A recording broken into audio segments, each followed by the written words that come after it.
एनसीईबी यानी national record bureau data के हिसाब से, भारतीय सरकार की एक सरकारी रिपोर्ट के हिसाब से अगर देखा जाए तो भारत में हर 15 मिनट में एक रेप केस होता है, यानी एक महिला का बलात्कार होता है। इसके ऊपर अगर थोड़ा सा और डिटेल्ड व्यू से अगर बात की जाए तो हम देखेंगे कि 2018 के मुकाबले 2019 में यह जो संख्या थी वो 6% तक बढ़ी है, और 2019 के बाद से 2020 में इसमें इजाफा लगभग 18% तक हुआ है। यानी कुल मिला जुलाकर जो रेप केस हर 15 मिनट में होता था अब हर 4 मिनट में होने लगा है। Hello everyone, this is Sonia Singh, और आज फिर से एक बहुत ही सेंसिटिव और बहुत ही इम्पोर्टेंट टॉपिक के बारे में बात करेंगे। वैसे इसमें ऐसा कोई शक नहीं है कि ये हमेशा से एक इम्पोर्टेंट टॉपिक रहा है, बशर्ते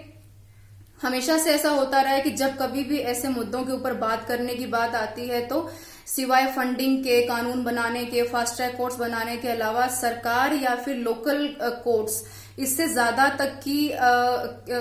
जिम्मेदारी नहीं लेती हैं। शायद यही कारण है कि अगर मैं साफ शब्दों में कहूं तो 2019 के बाद से यह प्रतिशत लगभग 6.3 बढ़कर, यानी अब तक 2021 की अगर मैं बात करूं 2020 में कुल मिलाकर 4,05,861 रेप केसेस हुए हैं, जिसके ऊपर कार्रवाई का तो पता नहीं, पर हाँ जिस हिसाब से ये डेटा और रेप केसेस में बढ़ोतरी हो रही है उसमें कोई शक नहीं है कि आने वाले दिनों में इस तरह के रेप केसेस के मामले धीरे धीरे और भी बढ़ते हुए नजर आएंगे।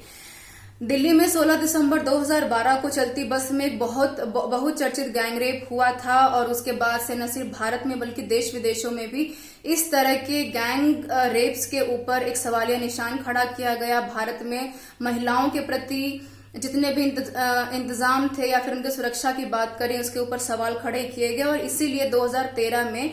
महिलाओं के खिलाफ हो रही हिंसा को, चाहे वो घरेलू हिंसा हो, बलात्कार हो, या फिर बलात्कार पीड़ितों के लिए उनकी सहायता के लिए, या फिर उनकी खराब हो रही जिंदगी या मानसिक प्रताड़ना को कम करने के लिए भारत सरकार की तरफ से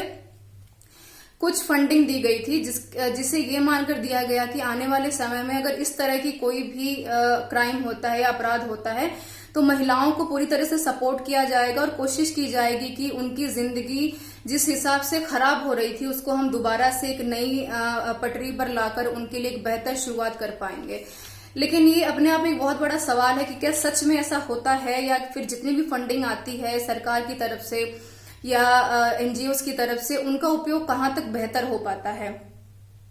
एक चैरिटी है ऑक्सफैम इंडिया, जिसने अपनी रिपोर्ट में हमें ये बताया कि निर्भया फंड उन महिलाओं तक शायद नहीं पहुंच पाता है जो जरूरतमंद है, और यही कारण है कि हमेशा से ही जितनी भी तरह की लाल फीताशाही है, आवंटन में कम खर्च है, या फिर जितनी भी राशियां आती हैं बांटने के लिए वो राजनीतिक कर्मठता और पुरुष प्रधानता के चलते कहीं न कहीं दब जाती हैं, जिसके चलते कि उसका पूरा प्रयोग नहीं हो पाता है। ऑक्सफैम इंडिया की जो अध्यक्षता है अमृता पित्रे, उनका कहना है कि इस तरह के फंड का जो सबसे एक प्रमुख प्रयोग होता है उसका काम होता है कि फोरेंसिक लैब्स को एडवांस करना, उनको और भी एनहांस करना, कम शहरों में या फिर छोटे शहरों में अगर ये सुविधाएं उपलब्ध नहीं है तो वहां तक पहुंचाना, उनको अपग्रेड करना, और जो साइबर क्राइम्स जो धीरे धीरे बढ़ते जा रहे हैं उनके प्रति महिलाओं की समझ को बढ़ाना और उनको जागरूक करना। पर जितनी भी फंडिंग आती है उनका प्रयोग महिलाओं की सुरक्षा या फिर उनके लिए बेहतर बनाने के अलावा उनका उपयोग होता है सड़कें बनाने में, सीसीटीवी कैमरास बनाने में, रेल की पटरियां बिछाने में, या फिर ऐसे बहुत सारे काम जिनका कि एक लॉजिकल तरीका नहीं है महिलाओं तक एक उनकी पहल को पहुंचाने के लिए। 2017 में भी निर्भया की मां ने, आशा देवी जी ने भी इसके ऊपर अपनी एक बहुत बड़ी चिंता व्यक्त करते हुए कहा था कि जितनी भी ज्यादा फंडिंग निर्भया के थ्रू भारत में अभी हो रही है अलग अलग संस्थानों में या अलग अलग लोगों को, उसका उपयोग पूरी तरह से महिलाओं को नहीं मिल पा रहा है, और यही कारण है कि भारत में अपराध न सिर्फ बढ़ रहे हैं बल्कि महिलाओं में सुरक्षा की जो चिंता है वो भी धीरे धीरे बढ़ती जा रही है। जैसा कि हमें 2012 में निर्भया में या फिर हाथरस में जो मथुरा में हुआ, जिससे से कि आप लोग बहुत ज्यादा वाकिफ है, उसके बारे में बहुत ज्यादा बताने की जरूरत नहीं है। एक बहुत बड़ा एक एग्जाम्पल के तौर पे हम इसको सेट कर सकते हैं। अमृता पित्रे की आलोचना करते हुए कहती हैं कि ये जितनी भी फंडिंग आती है, चाहे 2017 में इससे उसकी बात हो या फिर उससे पहले की बात हो, इसका कोई एक लॉजिकल तरीका नहीं है उसको बताने का। बेहतर ये होगा कि हम ये देखें कि ये पैसा आता कहाँ से है। इसके ऊपर सबसे ज्यादा सवाल खड़ा करने की जरूरत ये है कि हम ये देखें कि ये जितना भी पैसा भारत में आता है अलग अलग संस्थानों के, वो खर्च कहाँ होता है, और खर्च होने के बाद उनका जो एक आउटपुट है या फिर उनका जो इम्प्लीमेंटेशन है वो कहाँ तक बेहतर हो पाया है। ऑक्सफैम की गणना के मुताबिक अगर देखा जाए तो निर्भया फंड में पहले ही आवंटन काफी कम था, जो पूरी तरह से खर्च नहीं हो पा रहा था,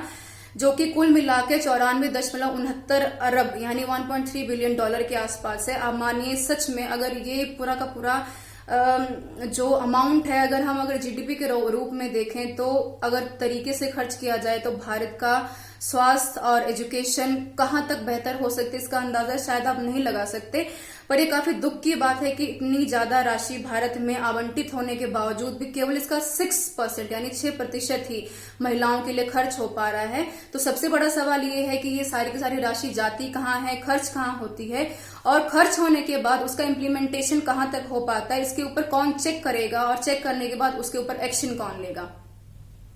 अगर बात करें घरेलू हिंसा की, रेप केसेस की, तो वहीं बहुत ही मशहूर वकील हैं शुभांगी सिंह, उनका ये कहना है कि यूपी में या फिर भारत के अलग अलग देशों में बहुत सारे रेप केसेस बढ़ रहे हैं। उसके ऊपर हम लगाम तो नहीं लगा सकते, पर देखने वाली ये बात होगी कि 2013 में कम से कम 823 करोड़ रुपए के, सिर्फ 2013 में 823 करोड़ रुपए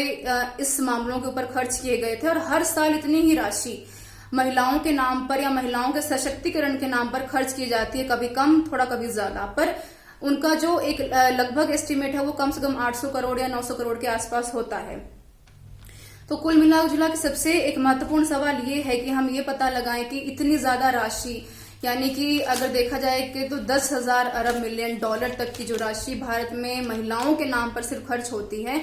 क्या उसका सही रूप से प्रयोग हो पाता है कि नहीं हो पाता।